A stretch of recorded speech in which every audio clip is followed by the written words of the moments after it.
ஒன்று வந்து பார்த்தீங்கன்னா, இந்த படிக்கும்போது வந்து நன்றாக படிக்க வேண்டும். இந்த படித்த வந்து 2 விதமான படித்த மட்டும் சொல்லுவாங்க. ஒன்று வந்து இந்த புத்தகத்தை படித்து நம்ம இந்த அறிவியல் சம்மந்தமாட்டு, கணிதம் சம்மந்தமாட்டு, வணிகம் சம்மந்தமாட்டு இந்த மாதிரி படிக்கிறது. அடுத்தது பார்த்தீங்கன்னா, இதுக்கெல்லாம் ஒன்று வந்து இந்த இன்டெலெக்சுவல் பேஸ்ட் எஜுகேஷன் சொல்கிறது. இன்டெலெக்சுவல் பேஸ்ட் எஜுகேஷன்னா இந்த மாதிரி இந்த அறிவியலில் நல்லா படிக்கிறது, கணிதம் நல்லா படிக்கிறது, தமிழ் நல்லா படிக்கிறது. அடுத்தது வேல்யூ பேஸ்ட் எஜுகேஷன். ஒரு முக்கியமானது என்னன்னா, ஒரு நல்ல மனிதர்களாக வளரணும். ஒரு ஓவரால் பர்சனாலிட்டி டெவலப் பண்ணுறது. வெறும் புத்தகத்தை மட்டும் படிச்சுட்டு இருந்தால் போதாது. ஓவரால் பர்சனாலிட்டி நல்லவர்களாக வளரணும். அதனால என்னுடைய அறிவுரை சொல்லியாச்சுன்னா, நீங்கள் வந்து படிக்கும்போது நன்றாக படிக்க வேண்டும், நல்லவர்களாக வளர வேண்டும், எல்லா துறைகள்லையும் ஒரு ஆர்வம் உள்ளவர்களாக வளர வேண்டும். ஏன்னா ஓவரால் பர்சனாலிட்டி டெவலப்மெண்ட் ரொம்ப ரொம்ப முக்கியம். அது வந்து வெறும் புத்தக புகழாக இருந்தால் மட்டும் போதாது. ஸோ மாணவர்கள் வந்து இந்த மாதிரி நல்ல பெரிய பதவிகள்லாம் வரணுன்னாகி இந்த ஒரு சிங்கிள் மைண்டட் டிவோஷன் சொல்லுவோம். டோட்டல் கமிட்மெண்ட்டோட நல்லாட்டு படிச்சுட்டு வரணும்னு நான் நினைக்கிறேன். ஐயா, உங்களை மாதிரி விஞ்ஞானியாளருக்கு தாய்மொழி கல்வி வந்து ரொம்ப அவசியம் நினைக்கிறீங்களா? நீங்க வந்து எந்த மொழியில படிக்கிறீங்கிறது முக்கியம் இல்லை, எப்படி படிக்கிறீர்கள்ங்கிறது தான் முக்கியம்.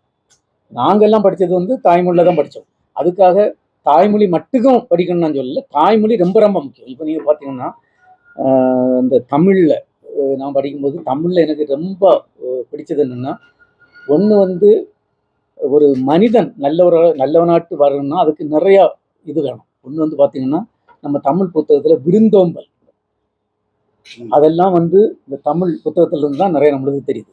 அதே மாதிரி ஒரு சகோதரத்துவம் எப்படி இருக்கணும், விட்டு கொடுக்கின்ற மனப்பான்மை எப்படி இருக்கணும், இதெல்லாம் வந்து இந்த மாதிரி நம்ம சொந்த மொழியிலிருந்தே நிறைய கிடைக்கும். ரெண்டாவது வந்து விஞ்ஞானத்தில் பார்த்தீங்கன்னா, நான் வந்து தமிழில் மட்டும்தான் படிக்கணும்னு சொல்லுவேன், ஓப்பனாக சொல்லிடுறேன். தமிழில் படிக்கிறது நல்லது, ஆனால் இப்போ வந்து விஞ்ஞானம் வந்து உலகத்தில் எல்லா இடத்துலையும் வளர்ந்துட்டு இருக்கிறதுனால நீங்கள் வந்து எந்த மொழியில் இருக்கோ, எந்த மொழியிலும் நல்லா இருக்கோ எல்லா மொழியிலையும் படிக்கிறது நல்லது. ஆங்கிலத்தில் நீங்கள் படிக்கக்கூடாது, தமிழில் தான் படிக்கணும் அப்படின்னு நான் சொல்ல மாட்டேன், அப்படி அட்வைஸ் பண்ண மாட்டேன். இந்தியன் ஸ்பேஸ் ரிசர்ச்சில் நெக்ஸ்ட் என்னென்னலாம் இல்லை, இந்திய விண்வெளித்துறையில் பார்த்தீங்கன்னா, நம்ம வந்து பாரத பிரதமர் உயர் திரு நரேந்திர மோடி ஜி அவர்களுக்கு தலைமையில் நாங்கள் இப்போ நிறையா ஒர்க் பண்ணிட்டு இருக்கோம்.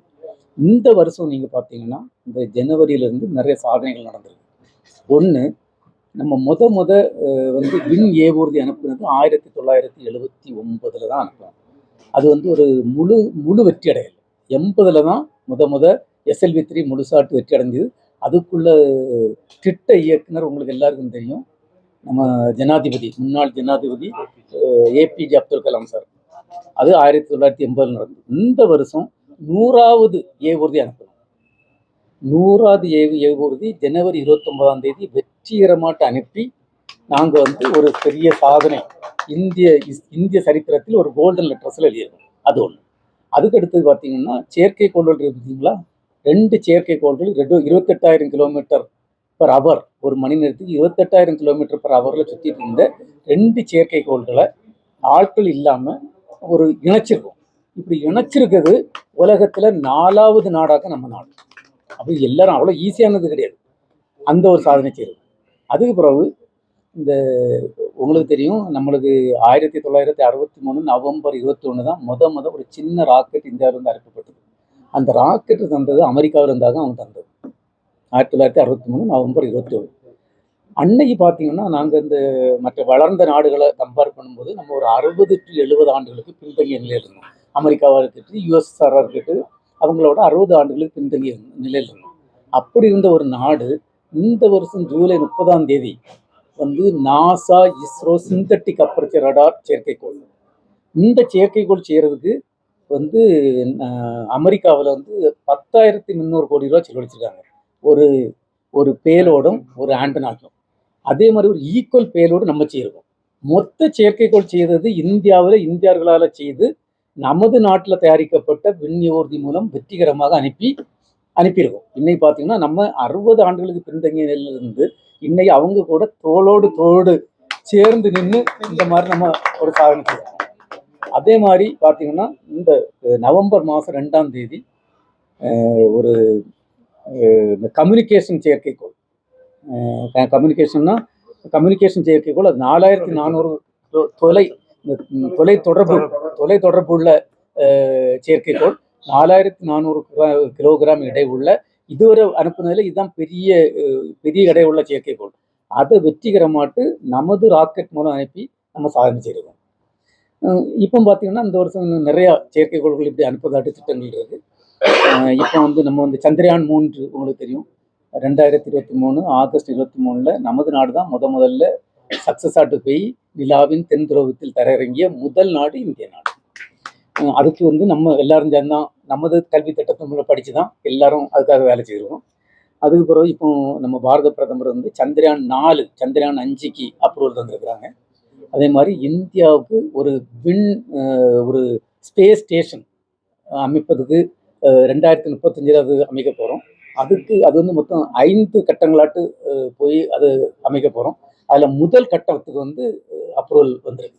2028 அனுப்ப போகிறோம். மொத்த அந்த பரிசோதனை கூடம் 2035 அமைக்கப்படும். அதே மாதிரி 2027 நாம் தயாரித்த ராக்கெட் மூலம் நமது நாட்டில் உள்ள விண் வீரர்களை விண்ணுக்கு அனுப்புவதற்குள்ள திட்டம் இருக்குது. அதுக்காக எல்லாரும் ஒர்க் பண்ணிட்டு இருக்கோம்.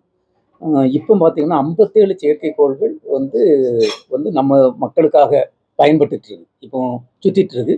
இந்த 57 இன்னொரு 3 வருஷத்துக்குள்ள பாரத பிரதமர் சொல்லியிருக்காங்க, இதை 3 பங்காட்டு மாற்றணும். ஏன்னா நிறைய தேவைப்படுது, அதுக்காக ஒர்க் பண்ணிட்டு இருக்கோம்.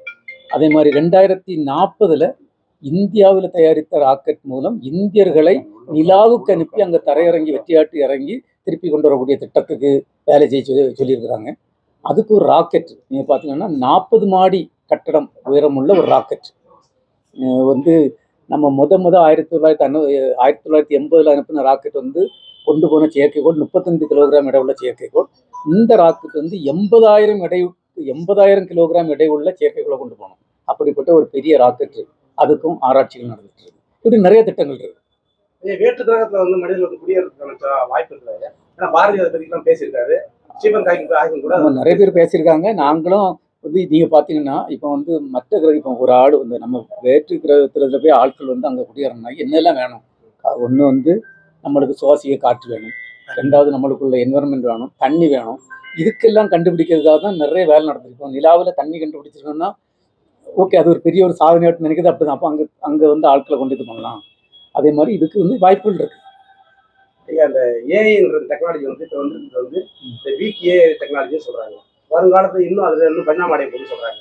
அது மனிதர்களுக்கு வரமா இல்லை அது ஒரு சாபமா? இல்லை, அது மனிதர்களுக்கு ரொம்ப பயன்பட மாட்டாங்க. நீங்கள் அதுக்கு நான் ஒரு உதாரணம் சொல்லணும்னா, இப்போ 40 வருஷத்துக்கு முன்னுக்கு கம்ப்யூட்டர்லாம் கொண்டு வரும்போது உங்களுக்கு எல்லாருக்கும் தெரியும். உங்களுக்கு தெரியுமான்னு தெரியல, பெரியவர்களுக்கெல்லாம் தெரியும். அன்னைக்கு கம்ப்யூட்டர் வந்த உடனே ரொம்ப அதுக்கு எதிர்ப்புகள் இருந்து எல்லாரும் என்ன சொன்னாங்கன்னா, இந்த கம்ப்யூட்டர்லாம் வந்தாச்சுன்னா ஆட்களுக்கு வேலை கிடைக்காது, இது எல்லாம் கம்ப்யூட்டர் ஆட்களை இது பண்ணிடும் அப்படின்னு சொன்னாங்க. இன்னைக்கு நீங்க பாத்தீங்கன்னா கம்ப்யூட்டர் இல்லாம ஒண்ணுமே செய்ய முடியாது. அது உங்களுக்கு தெரியும். நீங்க பத்திரிகையாளர்கிட்ட ஒரு பத்திரிகைகள் ஒரு செய்தி போனா கூட எல்லாம் கம்ப்யூட்டர் மூலம் தான் நடக்குது. அதே மாதிரிதான் ஏஐ இன்னும் எல்லா இதுலயும் வரும். ஆனா எங்க பயன்படுத்தணும், எப்படி பயன்படுத்தணுங்கிறது ரொம்ப புத்திபூர்வமாயிட்டு கரெக்டான இடத்துல பயன்படுத்தணும். எல்லா இடத்துலையும் பயன்படுத்த வேண்டிய அவசியம் இல்லை. ஆனா ஏஐ கண்டிப்பா தேவை நாட்டுக்கு. பட் அதை கரெக்டாக பயன்படுத்தணும்.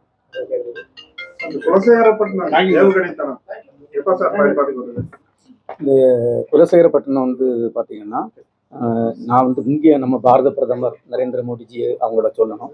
இப்போ ஒரு வருஷத்துக்கு 10-12 ராக்கெட் தான் அனுப்பிட்டு இருக்கோம். நம்ம பாரத பிரதமர் ஒரு வருஷத்துக்கு 50 ராக்கெட் 5 வருஷத்துல அனுப்பணும்னு சொல்லியிருக்கிறாங்க. அப்போ அப்படி அனுப்பணும்னா ஒன்று ராக்கெட் தயாரிக்கணும், 2வது அனுப்புறதுக்குள்ள ஏவு தளங்கள் வேணும். இப்போ நம்மகிட்ட ஸ்ரீஹரிகோட்டாயில் 2 ஏவு தளங்கள் இருக்கு. ஸ்ரீஹரிகோட்டாயில் ஒரு 3வது ஏவு தளங்கள் செய்யிட்டு இருக்கோம். அது கூட ஒரு இங்கே குலசேகரப்பட்டினத்துலேயும் ஒரு 4வது ஏவுதளம் வந்துட்டு இருக்கு. அதுக்கு பார்த்தீங்கன்னா இந்த வருஷம் பாரத பிரதமர் 2023 அடிக்கல் நாட்டினாங்க. இப்போ அதுக்குள்ள வேலைகள்லாம் நடந்துட்டு இருக்கு. அடுத்த வருஷம் டிசம்பருக்குள்ள அங்கிருந்து ராக்கெட் அனுப்பதாட்டு திட்டம் போட்டிருக்கோம். அதுக்குள்ள பணிகள் எல்லாம் நடந்துட்டு இருக்கு. தமிழ்நாடு அரசு 2500 ஏக்கர் லேண்டு அதுக்காக அக்யூர் பண்ணி நம்மளுக்கு ஹேண்ட் ஓவர் பண்ணியிருக்காங்க. எல்லா லேண்டும் கையில் தந்துட்டாங்க. இப்போ அதுக்குள்ள வேலைகள்லாம் நடந்துட்டு